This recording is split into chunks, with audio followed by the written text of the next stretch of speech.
మరి దేవుడు ఎంతగా ఆనందించాడో చూస్తున్నాం. దేవుడు అతనితో తన నిబంధనను స్థిరపరుస్తున్నట్టుగా చూస్తున్నాం. Let us turn back again to chapter 17, Genesis 17. నేను మరలా ఆదికాండం 17వ అధ్యాయంకు తిరిగి రావాలని కోరుతున్నాను. And there's something else that God told Abraham. అక్కడ మరి దేవుడు అబ్రహాముతో ఇంకా కొన్ని విషయాలు చెప్తున్నాడు. And we also have to understand what the other thing that God told Abraham. దేవుడు అబ్రహాముతో చెప్పినటువంటి మిగతా విషయముల గురించి కూడా మనము గ్రహించే వారంగా మనం ఉండాలి. In verse 9, God said, 9వ వచనంలో దేవుడు అంటున్నాడు, then God said to Abraham, as for you, you have to keep my covenant, you and your descendants after you, for the generations to come. This is my covenant with you and your descendants after you. You, every male among you must be circumcised. You are to undergo circumcision, and it will be a sign of the covenant between me and you. చూడండి, మరియు దేవుడు నీవు మాత్రమే గాక నీ తరువాత వారి తరములలో నీ సంతతియు నా నిబంధనను గైకొనవలెను. నాకును నీకును నీ తరువాత నీ సంతతికి మధ్య మీరు గైకొనవలసిన నా నిబంధన ఏదనగా, మీలో ప్రతి మగవాడు సున్నతి పొందవలెను. మీరు మీ గోప్యాంగ చర్మమున సున్నతి పొందవలను. అది నాకును నీకును మధ్య ఉన్న నిబంధనకు సూచనగా ఉండును. It seems that another of the conditions of this covenant between God and Abraham is circumcision. ఇక్కడ మరి దేవుడు మరి తనకును మరి అబ్రహాముకు మధ్య చేసినటువంటి నిబంధనలోని ఒక భాగముగా ఏమని చెప్తున్నాడంటే, నీవు మరి నీ యొక్క సంతతిలో ప్రతి మగవాడు సున్నతి పొందవలనని ఆజ్ఞాపిస్తున్నాడు. And this circumcision seems to be a confirmation of that covenant. ఈ యొక్క సున్నతి అనేటువంటిది ఆ యొక్క నిబంధనను స్థిరపరిచేదిగా ఉంటున్నది. And many Jews believe that circumcision is that confirmation of the covenant between God and Abraham. చూడండి, యూదులు ఏమని నమ్ముతారంటే, ఆ యొక్క సున్నతి అనేటువంటిది తమ దేవునికిని వారికిని మధ్య ఆ నిబంధనను స్థిరపరిచేదానికి అది గుర్తుగా ఉన్నట్లుగా వాళ్ళు నమ్ముతారు. And they practice circumcision very faithfully. అది ఆ యొక్క సున్నతిని వారు ఎంతో నమ్మకముగా ఆచరిస్తారు. And they even take pride in their circumcision. వారు ఆ యొక్క సున్నతి యందు ఎంతో అతిశయపడతారు కూడా. I am circumcised. నేను సున్నతి పొందిన వాడను. And therefore I am a part of that covenant between God and Abraham. కనుక నేను దేవునికి అబ్రహామునకు మధ్య చేసినటువంటి ఆ నిబంధనలో నేను కూడా భాగమై ఉన్నాను అని చెప్తారు. And with that kind of attitude, అటువంటి వైఖరిని బట్టి it led the Israelites into many errors. అది ఇశ్రాయేలును ఎన్నో తప్పులు చేసేదానికి అది నడిపించింది. All I need is to be circumcised, right? మరి మనం అందరం కూడా సున్నతి పొందవలను కదా. And if I am circumcised, I am therefore part of the covenant. నేను కనుక సున్నతి పొందితే నేను ఇప్పుడు నిబంధనలో నేను కూడా ఒక భాగమే ఉన్నాను. What else is needed? ఇంత దానికంటే ఇంకేం అవసరం ఇక. God made very clear in His Word what circumcision really is. దేవుడు తన యొక్క వాక్యములో మరి సున్నతి అంటే నిజముగా ఏమిటో కూడా వివరించి ఉన్నాడు.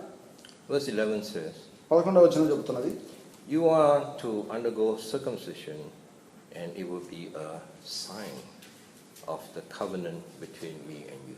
మీరు మీ గోప్యాంగ చర్మమున సున్నతి పొందవలెను. అది నాకును నీకును మధ్య ఉన్న నిబంధనకు సూచనగా ఉండును. Circumcision is not the confirmation of the covenant. చూడండి, సున్నతి అనేటువంటిది మరి ఆ నిబంధన స్థిరపరచబడిన దానికి గుర్తు కాదు. అది It is not the main element of that covenant. లేకపోతే ఆ యొక్క నిబంధనలోని ఒక భాగమని కూడా కాదు. అది It is just a sign. అది కేవలం ఒక సూచన మాత్రమే. In some versions it says it's a reminder. కొన్ని తర్జుమాల్లో చెప్పబడింది అది ఒక జ్ఞాపకార్థమైనటువంటి మాట. అది Circumcision is just to remind you that there was a covenant between God and you. ఈ యొక్క సున్నతి అనేటువంటిది నీకు జ్ఞాపకము చేస్తుంది. ఏమని అంటే, ఒకానొకప్పుడు మరి దేవునికిని అబ్రహామునకు లేకపోతే మీకును మధ్య దేవుడు ఒక నిబంధన చేసి ఉన్నాడు అని జ్ఞాపకం చేస్తున్నది. The covenant is something else. నిబంధన అనేటువంటిది మరొక విషయం. అది Circumcision reminds you of that covenant. ఈ యొక్క సున్నతి అనేటువంటిది ఆ నిబంధనను గుర్తు చేసేదిగా ఉన్నది. It reminds you of the covenant that God made with Abraham. చూడండి, జ్ఞాపకం పెట్టుకోండి, దేవుడు అబ్రహాముతో తన నిబంధనను చేసి ఉన్నాడు.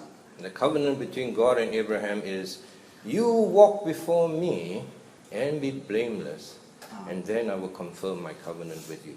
దేవుడు అబ్రహాముతో చేసిన నిబంధన ఏమిటి అంటే, నా సన్నిధిలో నీవు నడుచుచు నిందారహితుడవై ఉండుము, అప్పుడు నేను నా నిబంధనను స్థిరపరుస్తాను అని దేవుడు చెప్పాడు. But the Jews, they thought circumcision is everything. అయితే యూదులు ఏమనుకున్నారంటే సున్నతే సమస్తము అనుకున్నారు.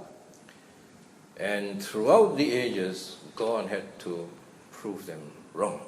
చూడండి, యుగ యుగముల నుండి మరి వారు అనుకునేది తప్పు అని దేవుడు నిరూపిస్తూ వచ్చాడు కూడా. It is not your circumcision that make you true children of Abraham. అది మీ సున్నతి కాదు అబ్రహాము యొక్క నిజమైనటువంటి పిల్లలుగా మిమ్మల్ని చేసేది. When John the Baptist was baptizing, చూడండి, బాప్తిస్మం యోహాను బాప్తిస్మం ఇస్తున్నాడు. Many people came and repented of their sins and were baptized. అనేక మంది తమ పాపలక్ష్యమే పశ్చాత్తాపడుతూ మారు మనసు పొంది ఆయన ఇచ్చేటువంటి బాప్తిస్మం తీసుకుంటున్నారు. Many Sadducees and Pharisees also came. అనేక మంది మరి పరిసయ్యులు సద్దూకీయులు కూడా వచ్చారు. And what did John the Baptist call them? మరి బాప్తిస్మం యోహాను వారిని ఏమని సంబోధించాడు? He said, you brood of vipers. ఓ సర్ప సంతానమా అని పిలిచాడు. You snakes. పాములు మీరు. Show some fruit that you have actually repented of all your sins. మీ పాపం విషయమై మీరు పశ్చాత్తాపడ్డారు, మారు మనసు పొందారు అనే దానికి కొన్ని ఫలాలు చూపించండి మీ జీవితాల్లో. You call yourselves children of Abraham. మిమ్మల్ని మీరే అబ్రహాము పిల్లలని మీరు పిలుచుకుంటున్నారు. John the Baptist says, but I tell you, God can raise children of Abraham out of these stones.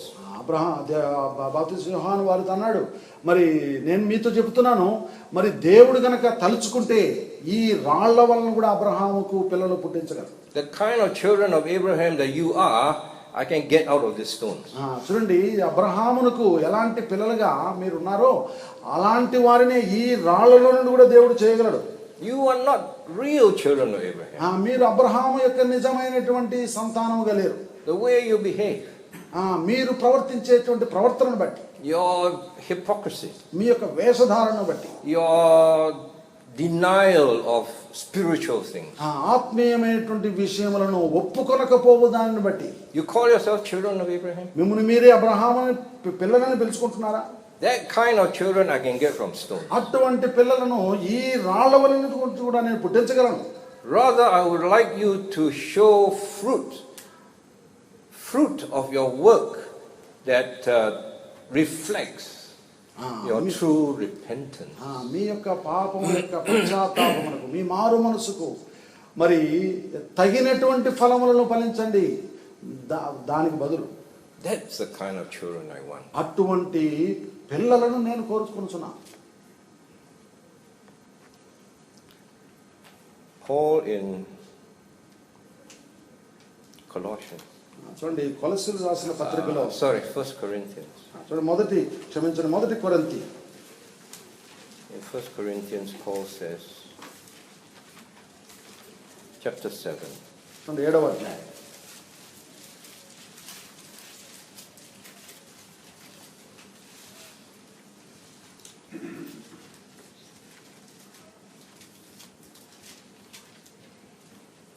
Verse 19.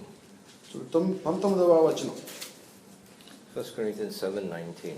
మొదటి కొరింథీ 7:19. This circumcision is nothing. Uncircumcision is nothing. Keeping God's commands is what counts. చూడండి, దేవుని ఆజ్ఞలను అనుసరించుటయే ముఖ్యము గాని సున్నతి పొందుట యందు ఏమీ లేదు, సున్నతి పొందకపోవుట యందు ఏమీ లేదు. Circumcision is nothing. చూడండి, సున్నతి మరి ఒట్టిది. Circumcision is just an act on the flesh. చూడండి, సున్నతి అనేటువంటిది ఒక శరీర కార్యము మాత్రమే. That is nothing. అది ఒట్టిది. God doesn't care what happens to your flesh. నీ శరీరమునకు ఏమి జరుగుతున్నదో దాని విషయము దేవునికి ఎలాంటి పట్టింపులు లేవు. God established a covenant to remind you what is the real meaning of that circumcision. చూడండి, దేవుడు మీతో ఒక నిబంధన చేస్తున్నాడు. ఆ యొక్క సున్నతి ద్వారా ఈ నిబంధన యొక్క అర్థం ఏమిటో చెప్తున్నాడు. What is the real meaning of the covenant between God and Abraham? దేవునికి అబ్రహామునకు మధ్య చేసినటువంటి ఆ నిబంధన యొక్క నిజమైన అర్థం ఏమిటి? It is not the circumcision of your flesh that God is looking for. అది మీరు శరీర రీతిగా మీరు చేసుకుంటున్నటువంటి సున్నతి కాదు దేవుడు కోరుతూ ఉండేది. God doesn't look at the flesh. దేవుడు శరీరం వైపు చూడడు. God looks at the heart. అయితే ఆయన హృదయం వైపు చూసేవాడుగా ఉన్నాడు. In the Bible, even the Old Testament already told the Israelites, don't just circumcise your flesh, circumcise your heart. చూడండి, పాత నిబంధనలోనే దేవుడు మరి చక్కగా వారికి వివరించాడు. మరి మీరు చేసేటువంటిది మరి శరీరరీతిగా చేసుకునేటువంటిది సున్నతి ప్రాముఖ్యమైనది కాదు, మీ యొక్క హృదయమునకు మీరు చేసుకునే సున్నతి ప్రాముఖ్యమైనదని దేవుడు చక్కగా అక్కడ చెప్పి ఉన్నాడు. Circumcise your heart doesn't mean you cut your heart, no? హృదయమునకు సున్నతి అంటే నీ గుండె కోసుకోవడం కాదు. It means a change of your mind, a change of your whole mindset towards God. అనగా నీ యొక్క పూర్తి మనస్సు యొక్క వైఖరిని మార్చుకోవడం, నీ యొక్క మనస్సును నూతనపరచుకోవడం అనేది నిజమైనటువంటి సున్నతి. Deuteronomy చూడండి, ద్వితీయోపదేశకాండం chapter 10. 10వ అధ్యాయం verse 16. 16వ వచనం. This is Moses' words to the children of Israel just before they are going to enter into Canaan. ఇది ఇశ్రాయేలు ప్రజలు కనాను దేశంలో ప్రవేశించక మునుపు మరి మోషే ఇశ్రాయేలుతో పలుకుతున్నటువంటి మాటలు. Deuteronomy 10:16 says, circumcise your heart, therefore, and do not be stiff-necked any longer. చూడండి, 10వ అధ్యాయం 16వ వచనం. కాబట్టి మీరు సున్నతి లేని మీ హృదయమునకు సున్నతి చేసుకొని ఇక మీదట ముష్కరులు కాకుండుడి. So even in the Old Testament, where all the people could understand was circumcision of the flesh, Moses is already telling them, circumcise your hearts. చూడండి, పాత నిబంధనలో కూడా మరి ఇశ్రాయేలు ప్రజలు ఈ విషయమై మరి వారికి స్పష్టముగా వారికి చెప్పబడి ఉన్నది. మోషే కూడా స్పష్టముగా మరి ఈ యొక్క సున్నతి యొక్క నిజమైన అర్థం ఏంటో వారికి చక్కగా వివరిస్తున్నాడు. God is not interested in just something that happens to your flesh. ఏదో నీ శరీరమునకు జరిగేటువంటి దాని మీద దేవునికి ఎంత మాత్రమో మరి శ్రద్ధ లేదు. God looks at the heart. దేవుడు హృదయమును చూసేవాడుగా ఉన్నాడు. Are you stiff-necked? నీవు మెడవంచని వాని వలె ఉన్నావా? Disobedient? అవిధేయుడుగా ఉన్నావా? Complaining? ఫిర్యాదు చేసేవాడుగా ఉన్నావా? Without integrity? యథార్థత లేకుండా? That's what God looks for. అదే అలాంటి దానినే దేవుడు కోరుతున్నాడు. Not just some physical act.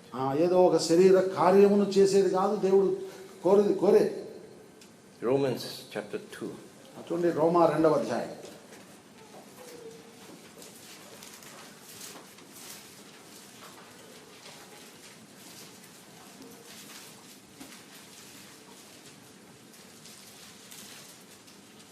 And verse 29. 29వ వచనం. Romans 2:29 says, no, a person is a Jew who is one inwardly, and circumcision is circumcision of the heart by the Spirit, not by the written code. Such a person's praise is not from people, but from God. రోమా 2:29. అయితే అంతరంగమందు యూదుడైన వాడే యూదుడు, మరియు సున్నతి హృదయ సంబంధమైనదై ఆత్మయందు జరుగునదే గాని అక్షరం వలన కలుగునది కాదు. అట్టి వానికి మెప్పు మనుషుల వలన కలుగదు, దేవుని వలననే కలుగును. So once again, God is not really interested in the flesh, in something outward. మరలా ఒకసారి మనం ఈ మాట చెప్పుకుంటాం. మరి దేవుడు మరి బాహ్య సంబంధమైనటువంటి దాని యందు అనగా శరీరమునందు జరుగుతున్నటువంటి దాని మీద ఆయనకి ఎలాంటి పట్టింపులు లేవు. We don't practice circumcision. మరి మనము సున్నతి ఆచరించం. But the message is still the same. అయితే వర్తమానం ఇంకనూ ఒకేలాగానే ఉంది. Are we trying to please God just by some outward show? బాహ్య సంబంధమైనటువంటి క్రియల ద్వారా దేవుని సంతోషపరచాలని కోరుతున్నామా? Oh, I give money every Sunday. నేను ప్రతి ఆదివారము కానుకలు అర్పిస్తున్నాను. I come to church every Sunday. నేను ప్రతి ఆదివారమున మందిరానికి వస్తున్నాను. I wear a cross on me. నేను నా శరీరం మీద సిలువను ధరించుకుంటున్నాను. Well, those are okay, good. ఇవన్నీ కూడా మంచివే. But it's not exactly what God looks for. అయితే దేవుడు మరి కోరేటువంటి ఖచ్చితమైనటువంటి విషయాలు అవి కావు. All these will count with God only if our hearts are right with God. ఇవన్నీ కూడా దేవుని దృష్టికి ఎప్పుడు లెక్కించబడతాయి అంటే మన హృదయము దేవునితో సరిగా ఉన్నప్పుడు మాత్రమే. It's just like Abraham. చూడండి, అబ్రహాము వలె. Abraham was right with God. Abraham దేవునితో సరిగా ఉన్నాడు. When Abraham offered up his son, his only son, it reflects God himself. చూడండి, అబ్రహాము తన యొక్క ఒక్కగానొక్క కుమారుని బలిగా అర్పించుటకు మరి సిద్ధపడినప్పుడు అది దేవునే మరి అది చూపించేదిగా ఉన్నది. Because God himself offered up his son, his only son. ఎందుకంటే దేవుడే స్వయముగా తన యొక్క ఒక్కగానొక్క కుమారుని మరి బలిగా అర్పించాడు. And Abraham, in offering up his son, was showing himself in what a godly manner he was behaving. చూడండి, అబ్రహాము తన యొక్క ఒక్కగానొక్క కుమారుని బలిగా అర్పించినప్పుడు ఎంత దైవికముగా అతడు ప్రవర్తిస్తూ ఆ పని చేస్తున్నాడు. And that's what God is looking for. అదే దేవుడు చూస్తున్నటువంటి విషయం. So this instance, when God made a covenant with Abraham, God made a covenant with his heart. కాబట్టి మరి ఇక్కడ మరి దేవుడు అబ్రహాముతో తన నిబంధన చేస్తున్నాడు. మరి తన యొక్క భాగము తాను మరి ఆయన మరి నిర్వర్తిస్తున్నాడు. తన యొక్క తన పక్షమున తన గురించి ఆయన అబ్రహాముతో చెప్తున్నాడు. We may have outward shows, outward signs. చూడండి, మరి మనకు మరి బాహ్యపు గుర్తులు కొన్ని కలిగి ఉండవచ్చు. People ask you, where are you going Sunday? ఒకవేళ ప్రజలు అడగవచ్చు, నేను ఎక్కడికి వెళ్తున్నావు? అయితే నేను ఆదివారం I'm going to church. నేను సంఘములకు వెళ్తున్నా. Very good. మంచిదే. But people also look at what kind of a person we are. అయితే ప్రజలు ఈ విషయంలో చూస్తున్నారు, మనం అలాంటి వ్యక్తులంగా నడుచుకుంటున్నామో కూడా వాళ్ళు గమనిస్తున్నారు. Because it is not by just going to church that people will accept us as Christians, as people of God. చూడండి, మనం ఏదో ఆదివారమున మందిరానికి వెళుతున్నామని మరి ప్రజలు మనలను క్రైస్తవులుగా దేవుని ప్రజలుగా వారు అంగీకరించరు. People will be watching us in our hearts. ప్రజలు మన యొక్క హృదయముల్లోనికి చూస్తూ వాళ్ళు గమనిస్తున్నారు. And God is also doing the same. దేవుడు కూడా అదే పని చేస్తున్నాడు. So I hope this message may speak to us. నేను మరి ఇప్పుడు నమ్ముచున్నాను మరి ఈ వర్తమానము మనతో తప్పకుండా మాట్లాడుతుందని. We call Abraham the father of faith. ఎందుకంటే అబ్రహాము విశ్వాసులకు తండ్రి. God calls Abraham his friend. దేవుడు అబ్రహామును తన స్నేహితుడిగా పిలుస్తున్నాడు. And that's because Abraham's heart was right with God. ఎందుకంటే అబ్రహాము యొక్క హృదయము దేవునితో సరిగా ఉన్నందువలన ఆ మాట దేవుడు చెప్పగలుగుతున్నాడు. So our hearts too must be right with God. కాబట్టి మన హృదయాలు కూడా దేవునితో సరిగా ఉండాలి. Because that's what counts with God. మరి అది దేవుని దృష్టికి అది లెక్కించబడేది ఉన్నది. It's nothing external. It must always be something that is inside. ఇక బాహ్య సంబంధమైనది ఏది కూడా కాదు, కానీ అయితే హృదయంలో నుండి వచ్చేదే, హృదయాంతరంగంలో నుండి వచ్చేదే దేవుడు లెక్కించేవాడుగా ఉన్నాడు. The Lord bless us. దేవుడు మనల్ని ఆశీర్వదించును గాక.